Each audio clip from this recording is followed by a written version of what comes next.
प्रधानमंत्री ने श्री रामविलास पासवान जी को श्रद्धांजलि अर्पित की।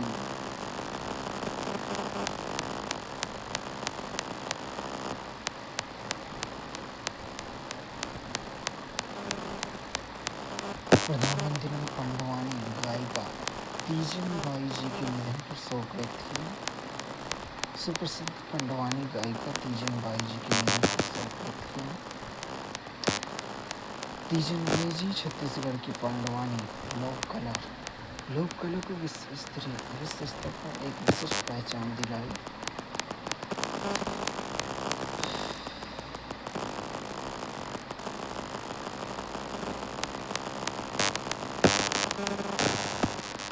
केंद्रीय गृह सहकारिता मंत्री श्री अमित शाह कल नई दिल्ली में सहकारिता मंत्रालय के 5वें स्थापना दिवस समारोह में कई महत्वपूर्ण पहलों का शिलान्यास करेंगे। विश्व की सबसे बड़ी अन्न भंडारण योजना के तहत 232 अन्न भंडारण गोदामों का हस्तांतरण लोकार्पण शिलान्यास किया जाएगा। अमूल और एनसीसीएफ द्वारा 64 एकड़ के सहकारी वनीकरण प्रोजेक्ट सहकार वन का भूमि पूजन। उत्तर प्रदेश और महाराष्ट्र में बीबीएसएसएल की टिश्यू कल्चर सुविधाओं का भूमि पूजन। NCD 3.0 geo tag mobile application और एनडीडीबी के दूध आपूर्ति समीक्षा डैशबोर्ड पोर्टल का शुभारंभ। 50,000 पैक्स को ई पैक्स में रूपांतरित किया जाएगा। श्री अमित शाह शहरी सहकारी बैंकों के लिए एनयूसीएफडीसी की 2 प्रमुख डिजिटल पहलों सहकार सीबीएस और सहकार सहयोग का अनावरण करेंगे। कोऑपरेटिव मिल्क प्रोड्यूसर और ऑर्गेनाइजर मल्टी स्टेट लिमिटेड और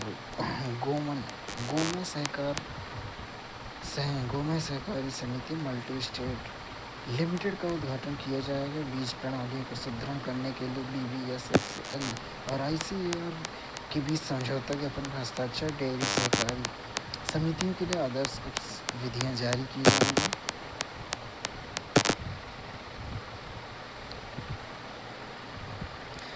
भारत उपभोक्ता संरक्षण पर अंकटाड के अंतर सरकारी विशेषज्ञ समूह के 9वें सत्र का अध्यक्षता करेगा।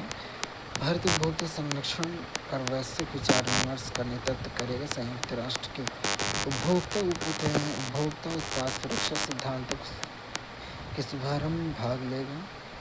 6 से 8 जुलाई 2026 तक स्विट्जरलैंड के जिनेवा स्थित पैलेस डेस नेशंस में आयोजित उपभोक्ता संरक्षण कानून और नीति पर अंतर सरकारी विशेष समूह के 9वें सत्र की अध्यक्षता करेंगे।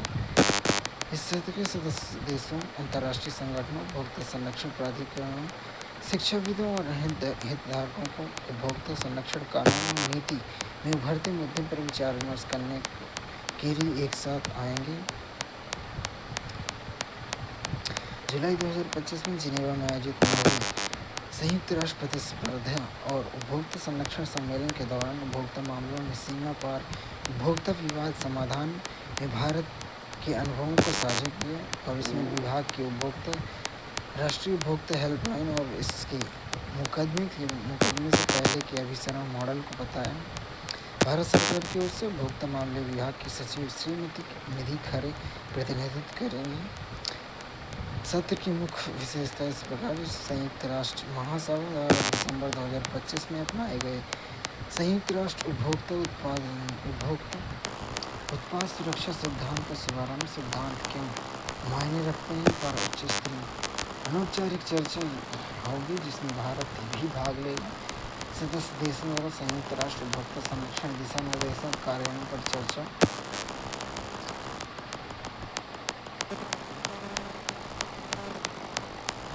संस्कृति मंत्रालय कल कोलकाता में भारत केसरी डॉक्टर श्यामा प्रसाद मुखर्जी की 125वीं जयंती पर आयोजित समारोह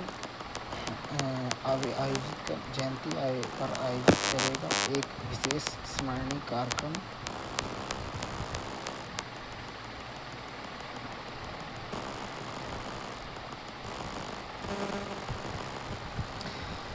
लोकायन 2026 सेल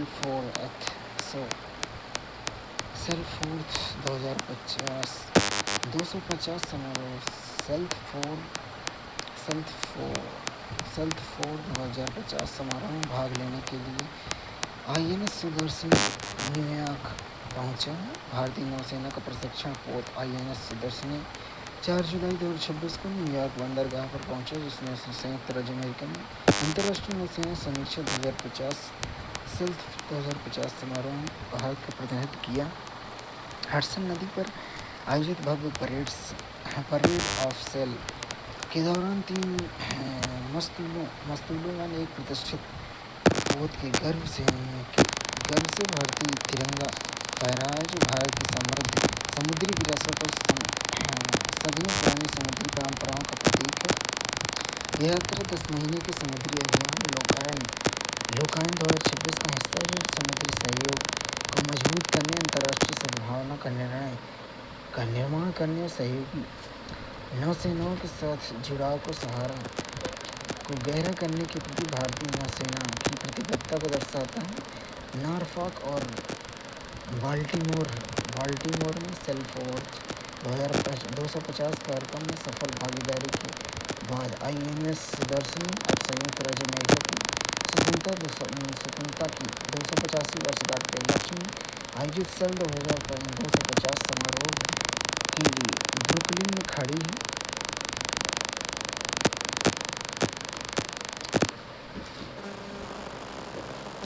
भारतीय नौसेना के जहाज़ों ने सिंगापुर का सफल दौरा संपन्न किया है।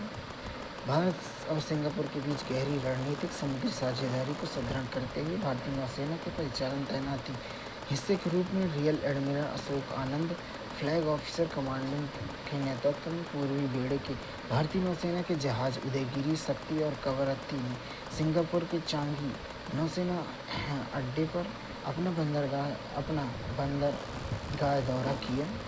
आसियान भारत समुद्री सहयोग वर्ष और भारत सरकार की एक्ट ईस्ट पॉलिसी के अनुरूप 3 दिवसीय इस कार्यक्रम में दोनों नौसेना बलों के बीच अंतर संचालनीय नौसेना सहयोग के बीच मजबूत करने के उद्देश्य से क्रॉस डेक दौरों सहित कई पेशेवर वार्ताएं हुई हैं।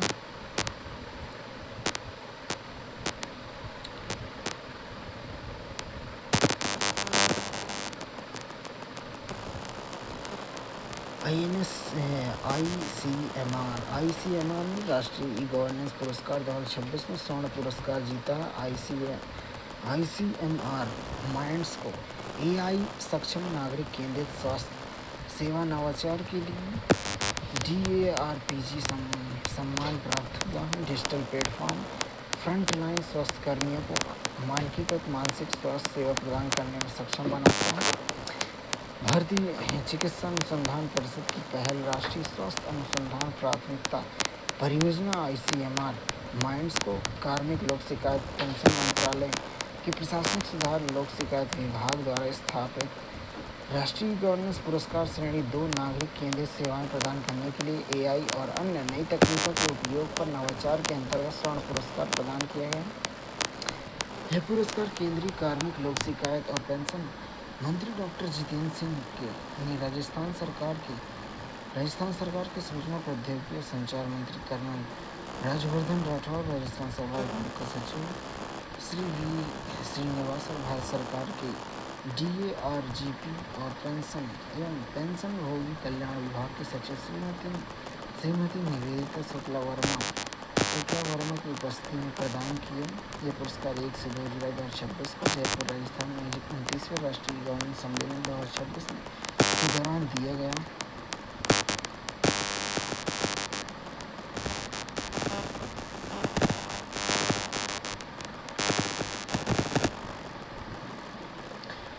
केंद्रीय गैर सहकारिता मंत्री अमित शाह एवं कोयला खान मंत्री श्री जी किशन रेड्डी की एक उच्च स्तरीय बैठक में अवैध कोयला खनन में कोयले की चोरी से जुड़ी स्थिति की समीक्षा बैठक की।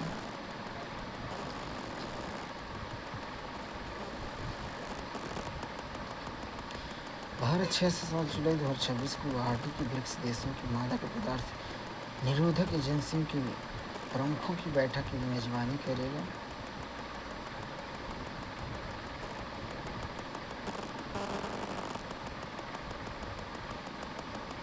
सरकार ने आयुध कारखाने के लगभग 65,000 पूर्व कर्मचारियों को नियमित सरकारी सेवा में स्थानांतरित करके उनका भविष्य सुरक्षित किया है। भारतीय मजदूर संघ के नेतृत्व में 19 सदस्यीय प्रतिनिधिमंडल ने प्रधानमंत्री नरेंद्र मोदी जी के नेतृत्व वाली सरकार को कर्मचारी केंद्रित सुधार के लिए धन्यवाद दिया है। सरकार कर्मचारी कल्याण और प्रशासनिक दक्षता को मजबूत करने के लिए सुधारों को आगे बढ़ा रही है।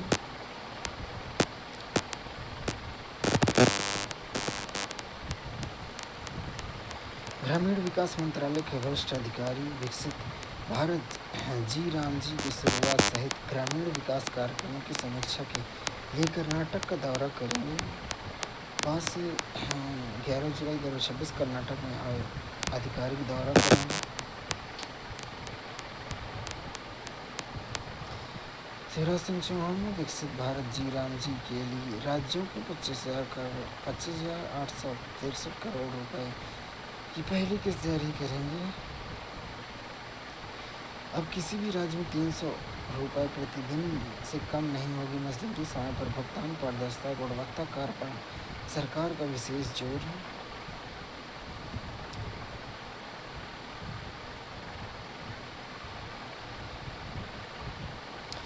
कौशल विकास और उद्यमिता मंत्रालय ने नवाचार मंत्र के पंजीकरण की अंतिम तिथि 15 जुलाई 2026 तक बढ़ाई। पंजीकरण की समय सीमा बढ़ाए जाने से देश भर में आकांक्षी उद्यमियों और अन्वेषकों के लिए अधिक भागीदारी को सुनिश्चित की जा सकेगी।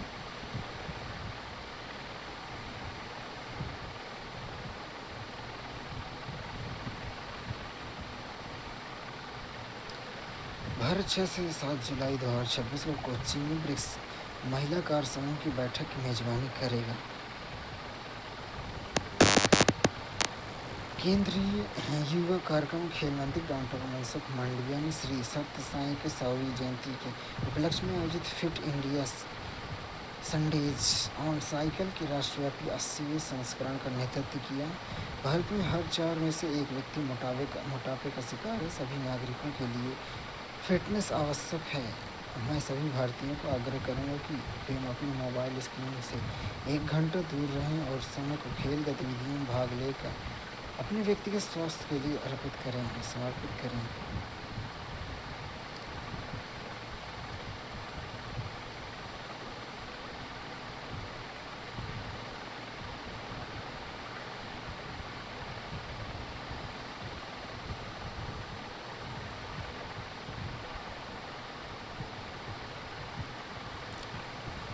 भारत में इथेनॉल सम्मिश्रण नीति का विकास, उपलब्धियां और अक्सर जताई जाने वाली चिंताएं। इथेनॉल मिश्रण पेट्रोल कार्यक्रम का अवलोकन करें तो इथेनॉल मिश्रण पेट्रोल कार्यक्रम के अंतर्गत इथेनॉल सम्मिश्रण 2013-14 के 1.5% से कम से बढ़कर वर्ष 2025-26 में 20% तक पहुंच गए। भारत ने 20% इथेनॉल सम्मिश्रण का लक्ष्य निर्धारित समय से 5 वर्ष पहले ही प्राप्त कर लिया। इथेनॉल की खरीद इथेनॉल आपूर्ति 2013-14 में 38 करोड़ लीटर थी, जो 25-26 में 1200 करोड़ लीटर अनुमानित से अधिक हो गई।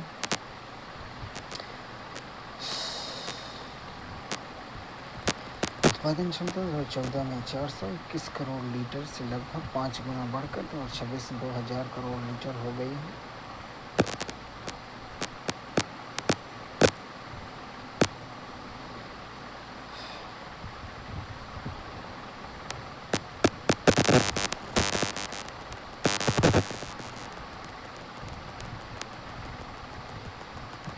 E30 से माइलेज में 30% की कमी आती है। 30% का आंकड़ा केवल पेट्रोल की तुलना में इथेनॉल के कम ऊष्मीय मान से संबंधित है, न कि वास्तविक परिस्थितियों में माइलेज में होने वाली कमी से।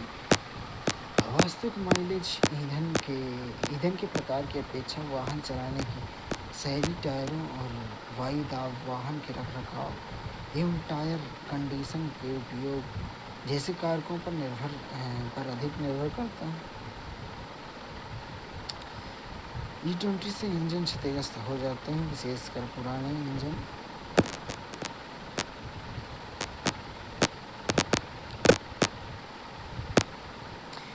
इथेनॉल उच्च प्रदर्शन वाले ईंधन नहीं, इससे वाहन के प्रदर्शन में कमी आती है। E20 से संबंधित क्षति के मामले में बीमा कंपनियां दावा स्वीकार नहीं करती हैं। बीमा कंपनी ने मत स्पष्ट किया है कि E20 के उपयोग बीमा गारंटी रहता कोई प्रभाव नहीं पड़ता है। और society of Indian automobile manufacturer ने स्पष्ट रूप से पुष्टि की है कि निर्देशों के अनुरूप E20 का उपयोग करने वाले वाहनों को वारंटी का सम्मान किया जाएगा।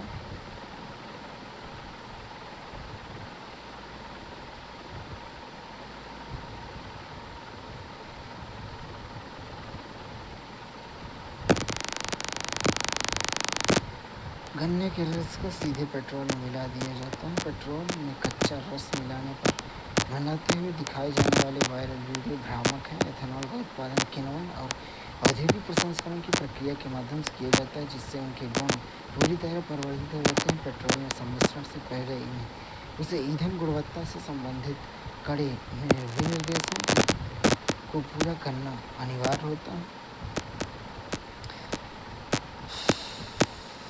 1 लीटर इथेनॉल के उत्पादन में एथेनॉल संयंत्र में केवल 3 से 5 लीटर प्रसंस्करण जल का उपयोग होता है।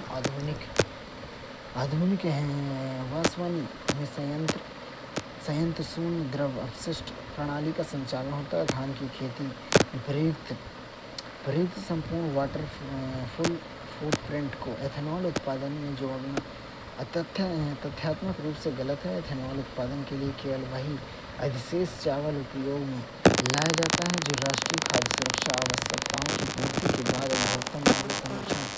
उपभोक्ता मामले खाद्य और सार्वजनिक वितरण विभाग द्वारा निर्धारित और अनुमोदित किया जाता है। E20 से होने वाले ईंधन ग्रेड एथेनॉल आसवन प्रक्रिया से तैयार की जाता है, जिसमें अपशिष्ट शर्करा पूरी तरह समाप्त हो जाती है। इसमें कीट प्रतिरोधी विकृतिकारक मिलाए जाते हैं।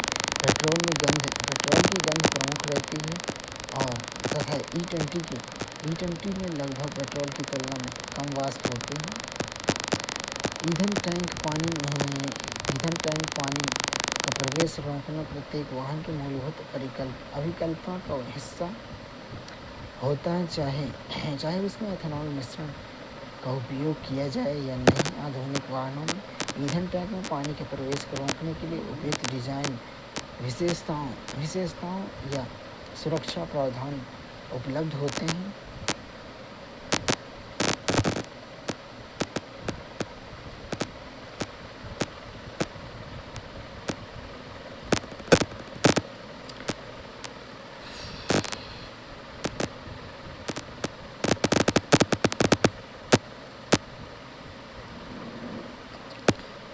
यूएस ने पहले पूरे देश में E10 एथेनॉल मिश्रण का उपयोग किया। E15 उपयोग तेजी से बढ़ा और E85 तक इथेनॉल मिश्रण के लिए संचालित हो सकते हैं। ब्राज़ील में एथेनॉल उत्पादन ब्राज़ील आज भी विश्व का अग्रणी देश है। एथेनॉल उत्पादन में वर्तमान में मानक पेट्रोल मिश्रण के रूप में E20 सेवन अनिवार्य है। ब्राज़ील में जिसे लगभग 35% किए जाने की चर्चा चल रही है। जापान ने भी अपने ईंधन मिश्रण में इथेनॉल को शामिल किया, चरणबद्ध तरीके से E10 के उपयोग को लागू किया है।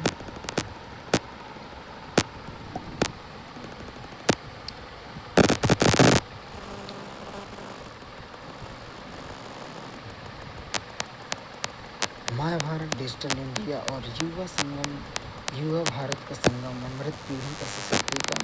मेरा युवा भारत केंद्र में युवा भारत दुनिया में सबसे बड़ी युवा आबादी है।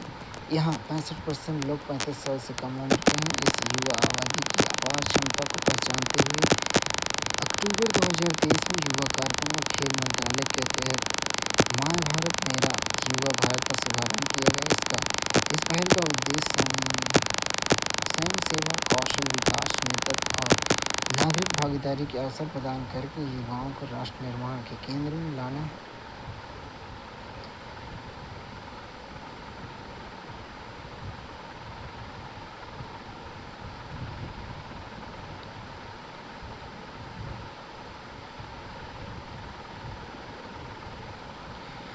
जून 2026 तक 1.52 लाख से अधिक स्वयंसेवी अवसर प्रदान किए। क्लासरूम से परे अनुभव आधारित शिक्षा कार्यक्रम जुलाई 2026 तक प्लेटफॉर्म में 24,900 से ज़्यादा एक्सपीरियंस लर्निंग प्रोग्राम ऑफर करता है। नेतृत्व विकास और करियर सपोर्ट विकसित भारत युवा संसद जैसे पहलों के माध्यम से नेतृत्व विकास का अवसर प्रदान करता है। एआई का उपयोग करके रिज्यूमे बनाने की सुविधा और मेंटरिंग सपोर्ट, विभिन्न भाषाओं में डिजिटल क्विज, युवाओं को राष्ट्र जोड़ने की पहल में युवाओं के नेतृत्व निर्माण में माय भारत माय वोट अभियान, पहली बार मतदान करने वाले मतदाताओं के सोच समझकर वोट देने, संवैधानिक जागरूकता को बढ़ावा दिया है। राष्ट्रीय युवा महोत्सव विकसित भारत यंग लीडर्स डायलॉग 2026 में 50.42 लाख से अधिक युवाओं ने भाग लिया, जिसमें यह भारत के सबसे बड़े युवा परामर्श कार्यक्रम में से एक बन गए हैं। विकसित भारत यंग लीडर्स डायलॉग 2026 के युवाओं को विकसित भारत 2047 के ये विचारों और समाधानों पर चर्चा करने का एक राष्ट्रीय मंच प्रदान किया है। यूथ फॉर विकसित Bharat my Bharat youth convention 2026 में अमृत पीढ़ी की आकांक्षाओं और उपलब्धियों का उत्सव मनाने के लिए 6,000 से अधिक युवाओं को एकजुट किया। 17 जोनों में आयोजित नारी शक्ति युवा संसद में 6,000 से अधिक युवतियों ने लोकतांत्रिक संवाद और नीतिगत चर्चाओं में भाग लिया। स्वयं सेवा और सामाजिक कार्यकलाप, राष्ट्रीय सेवा योजना, स्वयं सेवा भागीदारी और मॉनिटरिंग को सुगम बनाने के लिए माय भारत प्लेटफॉर्म का लाभ उठाती है। माय भारत के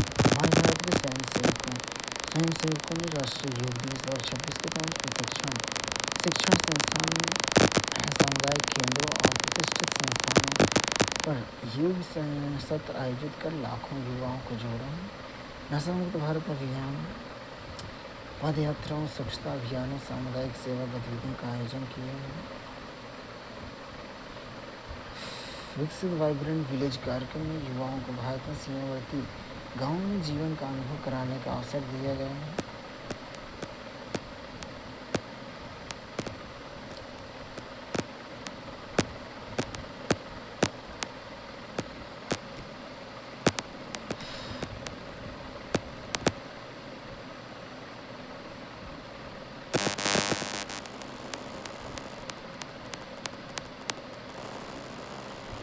पंद्रह जहाज़ों ने सुरक्षित पार किया हॉर्मुज़। भारत में बढ़े हुए उर्वरकों का भंडार, पीएम मोदी के नेतृत्व में किसानों को खाद्य संकट से बचाया। राज्यों की मांग के अनुरूप मिलता रहेगा उर्वरक। 100% प्राकृतिक गैस आपूर्ति से मजबूत हुआ उर्वरकों का घरेलू उत्पादन।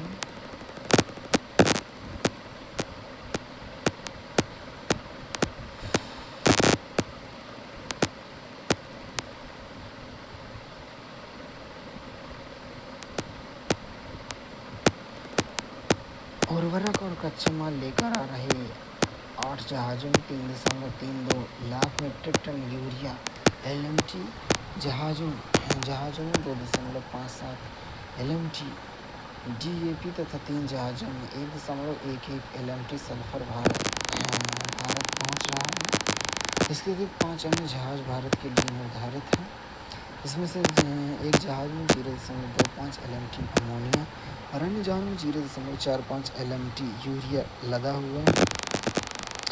इस 2 जहाज़ में यूरिया और एक जहाज़ में सल्फर की लोडिंग की जा रही है। घरेलू उर्वरक उत्पादन में उल्लेखनीय वृद्धि।